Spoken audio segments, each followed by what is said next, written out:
I now call the March 12th meeting of the Wallingford-Swarthmore School Board to order. We will start with a roll call to confirm our participants this evening. So I'm David Grandy, and here. Next down the line is Kelly Walkman. Yeah, so we can confirm who's on the phone. Larry Cutis? Here. Michelle Downey? Here. Jerry Ballas? Here. Chapin Semino? Here. Marilyn Huff? Here. Damon Orsetti? Here. And I believe Jennifer Lentz is not able to join us tonight. Is that correct? Yes. Okay. All right, so we have 8 voting members here this evening. In the opening, as you're willing and able, please rise and join me in the Pledge of Allegiance. I pledge of allegiance to the flag of the United States of America and to the republic for which it stands, one nation, under God, indivisible, with liberty and justice for all.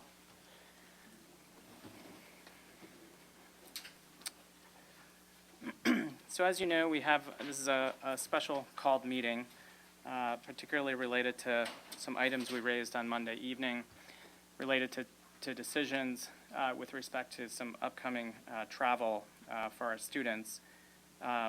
We only have 2 items on the agenda as it relates to 2 sets of field trips. Before we get to those items on the agenda, we do have an opportunity for those in the audience who want to comment on the items on the agenda, if anyone is interested. Please. So please go to the podium. So just so you know, please speak into the microphone, and that is so people who are watching on TV can hear you, and just so you know, it'll be recorded and broadcast, and then just state your name and address so people know who you are. Thanks. I am Jeffrey Goss from Sixth-Year Place in Swarthmore. My question relating to field trips is for, aside from field trips that get canceled, what's the policy on school studies?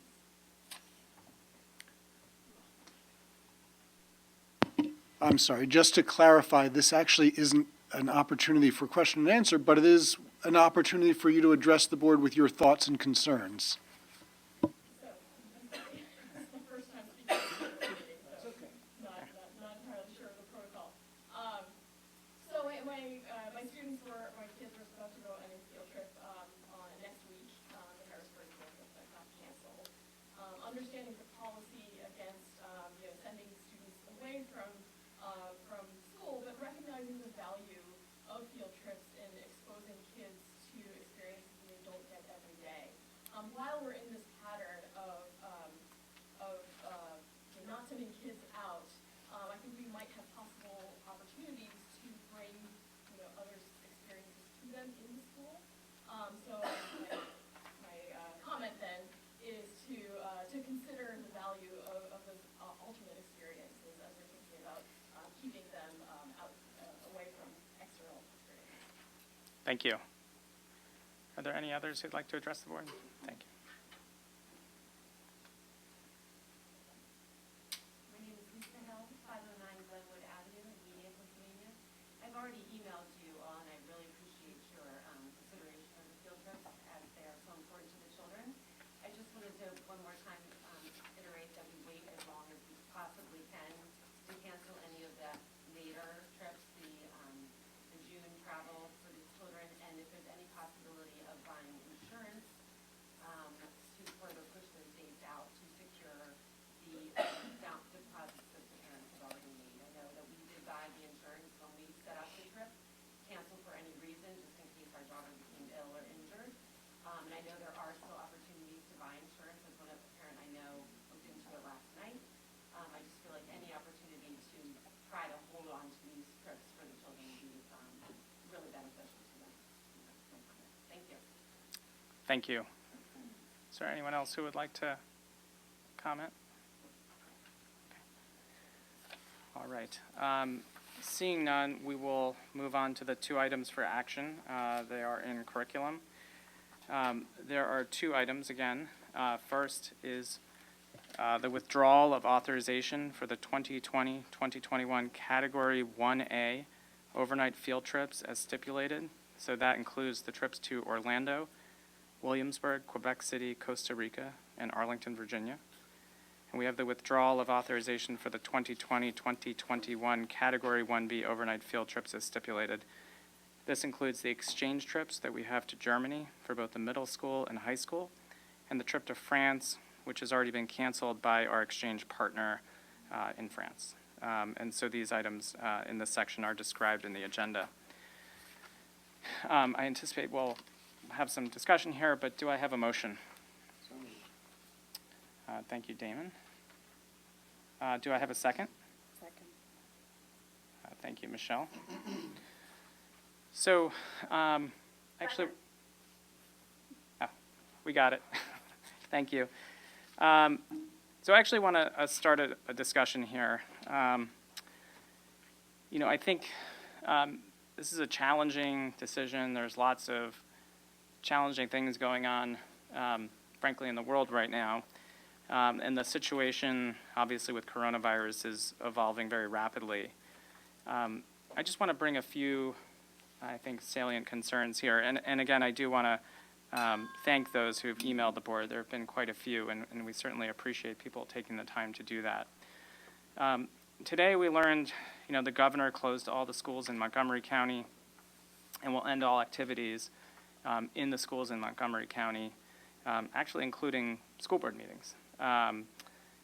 We discussed these trips on Monday evening and wanted to take these extra few days to see how the situation evolved and give parents a chance to communicate with us. And as I mentioned, many have communicated, and there are some that certainly wish to see the trips go on, but many are also very worried about their children traveling at a time of great uncertainty, and we certainly heard that from many parents as well.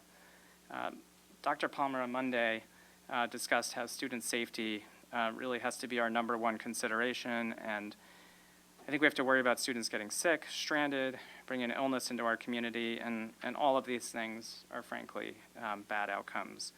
And so I agree with Dr. Palmer's sentiments expressed on Monday evening, and do think we need to move to cancel all the trips. And I realize, you know, some of our discussion on Monday looked at the issue of, you know, are there different deadlines for different trips, and could we think about doing this in a more staged fashion? My concern is, I don't know when we're going to be meeting next. So, you know, as I mentioned, you know, if what happened in Montgomery County happens in Delaware County, we may not have a meeting for a while. I'm not sure. It's hard to predict.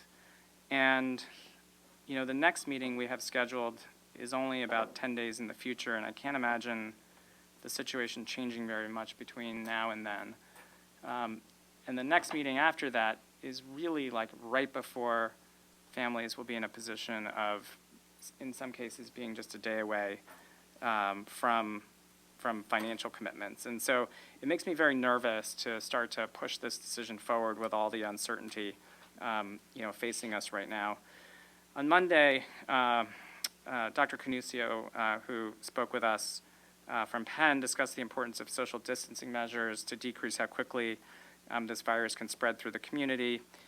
And so I think certainly canceling travel where our students will be exposed to many individuals from around the country makes sense in that regard. And I want to say, I know it's immensely disappointing. You know, I have kids who don't want to hear about their trips being canceled. I just was telling Dr. Palmer, I just heard about it when I went home.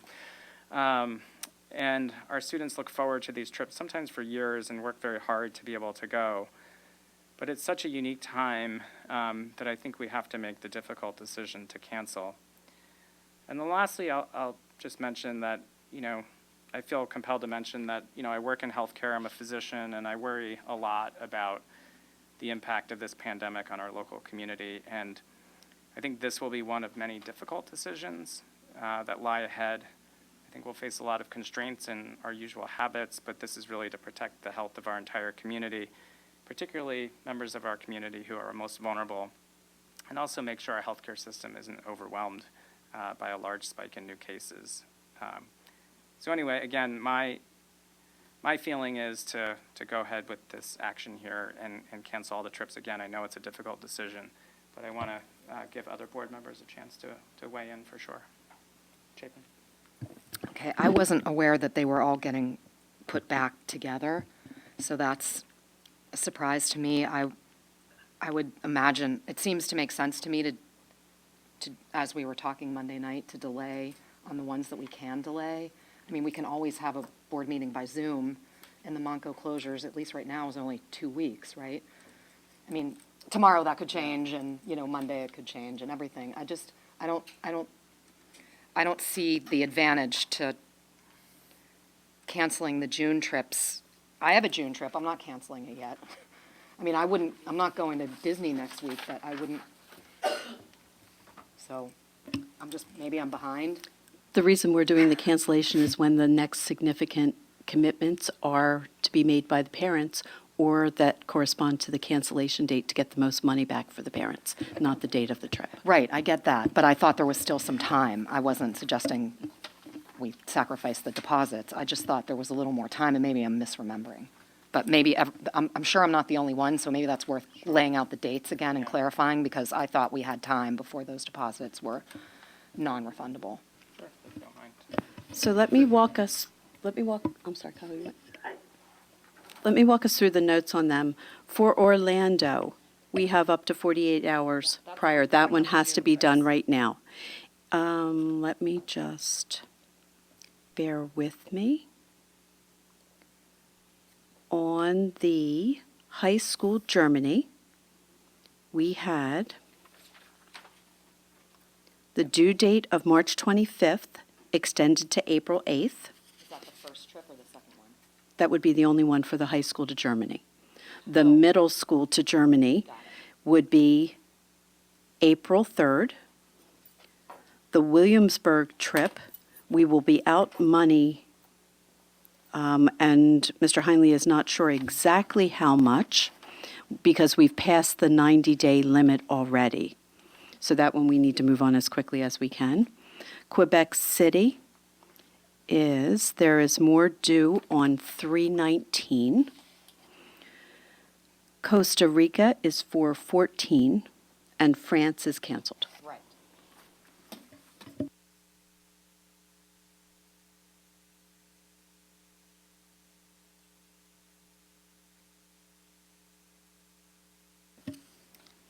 That one, the deadline is coming up within days, right? For The another high- payment. For the high school one, let me just go back and look at this. The due date of March 25th was extended to April 8th. So that's not a lot of time, but it's some time. And especially for the Costa Rica trip, it's about a month. I think that's worth considering. Okay. We could have a board meeting by Zoom, can't we? Or can't we? No, we No, can't. that's the public. That was actually what I was going Yeah. Good, okay, so Yeah. tell everybody that, so people understand. So if the schools are shut down and we're ordered not to have board meetings, Kyle, you can jump in here. Yeah, so We have to the- have public meetings, so we can't convene, right? Right, so the problem, it is possible that we could overcome this with technology, but it's unlikely because the Sunshine Act requires that you not only be able to all meet, and of course, by phone, we have people participating today, but the other issue is that we have to allow the public to also participate. They have to be present, they have to be able to hear what's going on, they have to be able to comment about it. Now, it's, like I said, possible that you could overcome that with technology, but the problem is what you can't do is overcome it by even setting up monitors in here and allowing the public to come in, because if we've been ordered to shutter our school buildings, we're not going to be able to have a public meeting here, even if there are no board members physically present. So it becomes difficult, and you can't require technology of somebody to be able to do it, because if you were to put that sort of impediment in place, then there are going to be those people that are not going to be able to participate just because they don't have that technology. So phone wouldn't cut it. phone might cut it, but it would be, I'd say, logistically difficult. I know that most of the systems that have that sort of ability to participate are not set up for the size that we'd have to accommodate if necessary.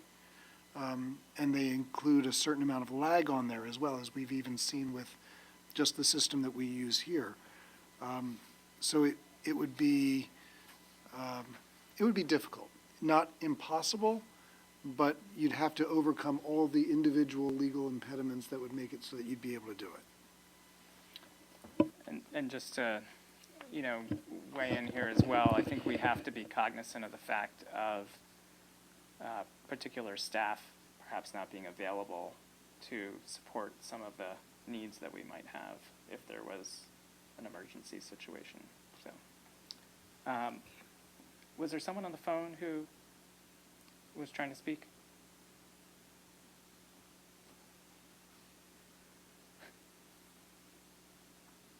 Okay. Damon, go ahead. No. This is one of those decisions that What about that delay? this is one of those decisions that will have people unhappy, no matter which way we do. And on Monday, I thought the same thing, that we'll have people unhappy either way. And we got a lot of feedback, and I appreciate a lot of the feedback from the parents. I always appreciate that. But as the week has gone, it seems to be an easier and easier decision. Even if it's a difficult decision, I think even the ones that we can have some time, like even a month, I don't think a month is going to give us more clarity that it will be better at that time.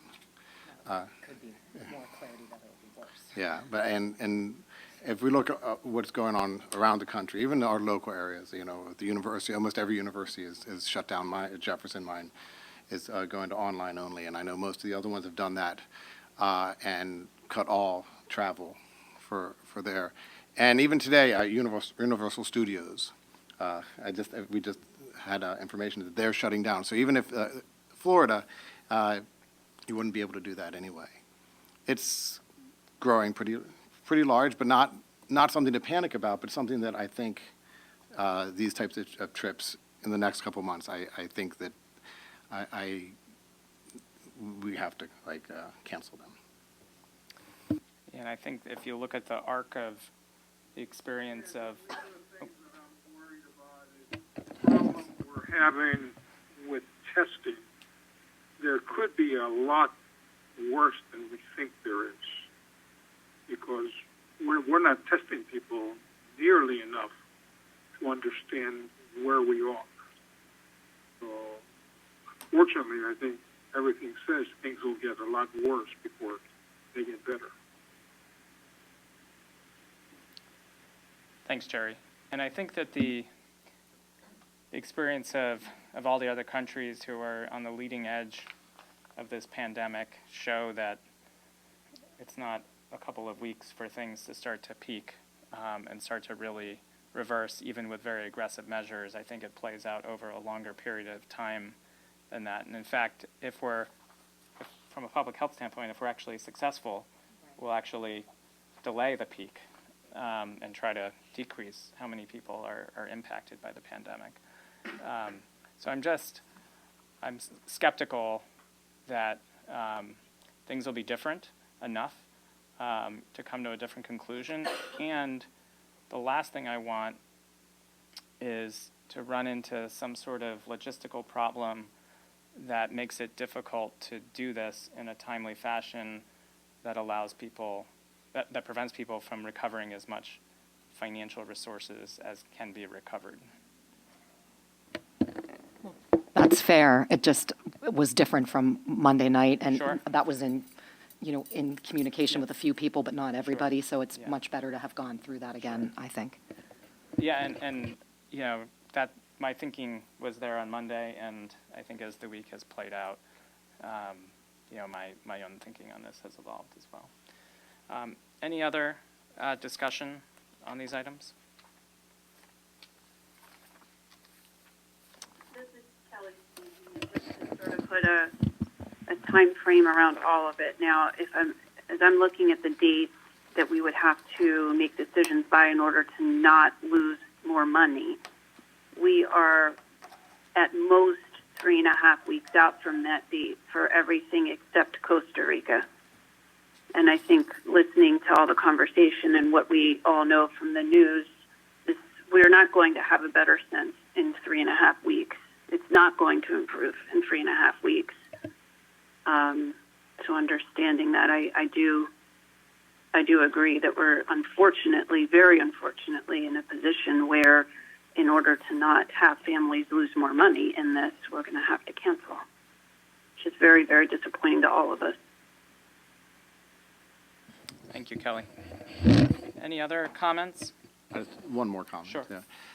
And when I make this vote, everyone to know that we all are disappointed that we have to vote like this. I know, for example, just looking at the Williamsburg trip, which my own children took a few years ago, and I was one of the chaperones on it, and I know how not just educational, but how fulfilling and good it is for students for something like this. Even my own daughter, who's in the audience right now, had a time where it's something that's have memories for life. And I imagine for a lot of the other trips for Costa Rica or Germany or France would have even larger benefits. And so it's not something that I am grateful that I'm doing, but it's something that we have to, I think, do for the good. So. Any other discussion? Yeah, to David's point, I think, and I'm not sure who else on the board is in the same position, but this is Kelly speaking again, and I have a child who is scheduled to go on one of these trips as well. So we don't take it lightly for sure. Anyone else? Okay, we'll move to a vote. All in favor, say aye. Aye.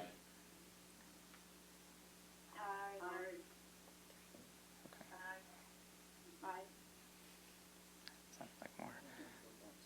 All those opposed, say nay. Any abstentions? The items pass 8-0. So now we have time for audience recognition for any response to topics not on the agenda. Is there anyone who would like to address the board for an item not on the agenda?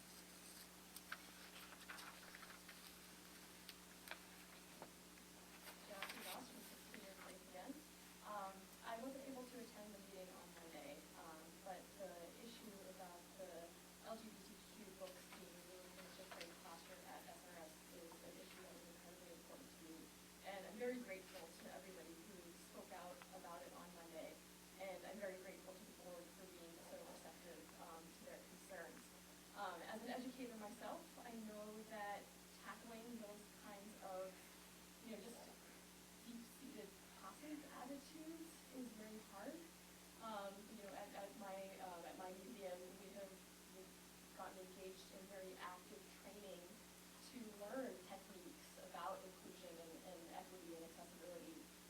And it's not easy. They're really difficult conversations to have, and it requires educators to really shift their mindsets in very difficult ways.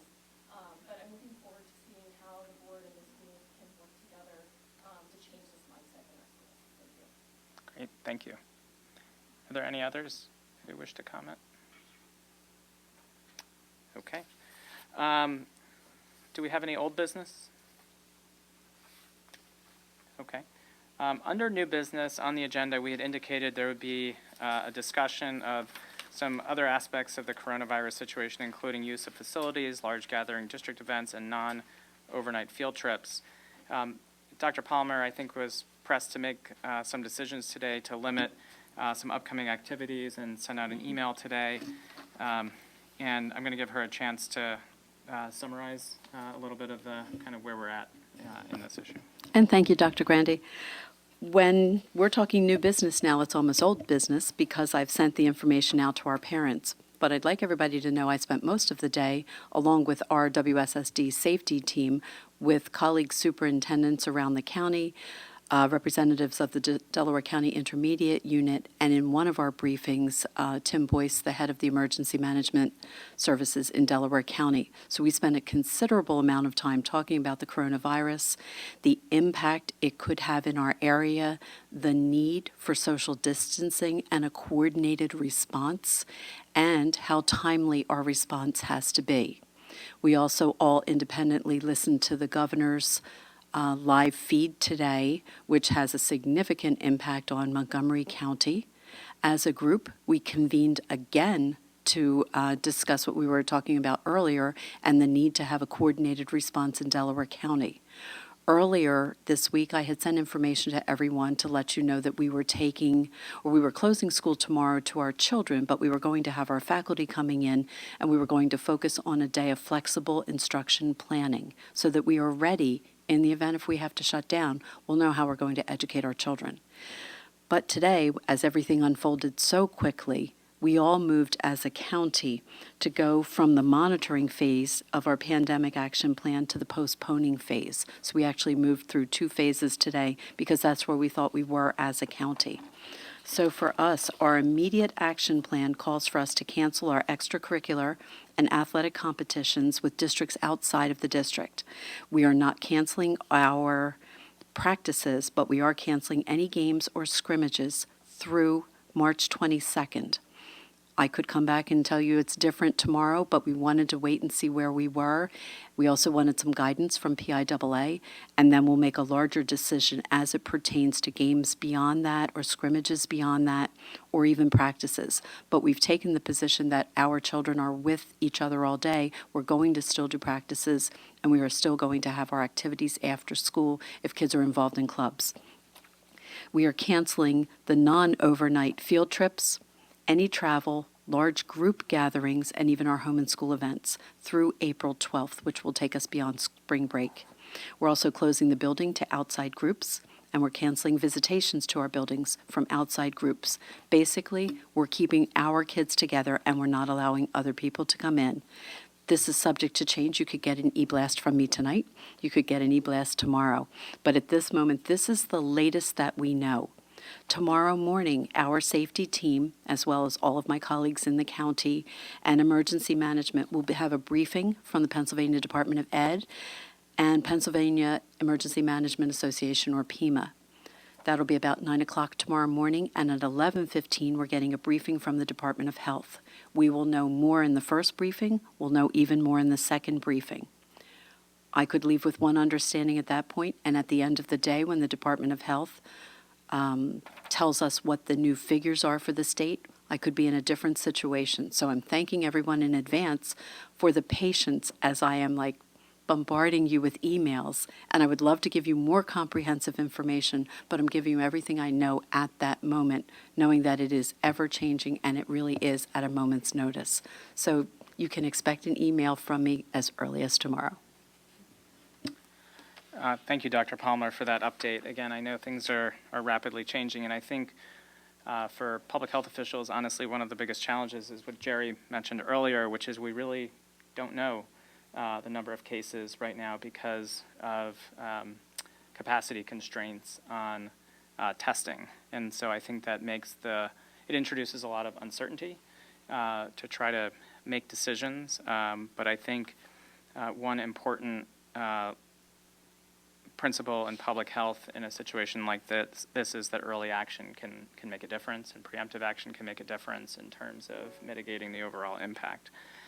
So thank you, Dr. Palmer, for keeping up with this, and I know, again, it's completely occupying days and nights for you right now. Are there any board members who want to comment any further on the issue? Okay. Thank you, and the meeting is adjourned.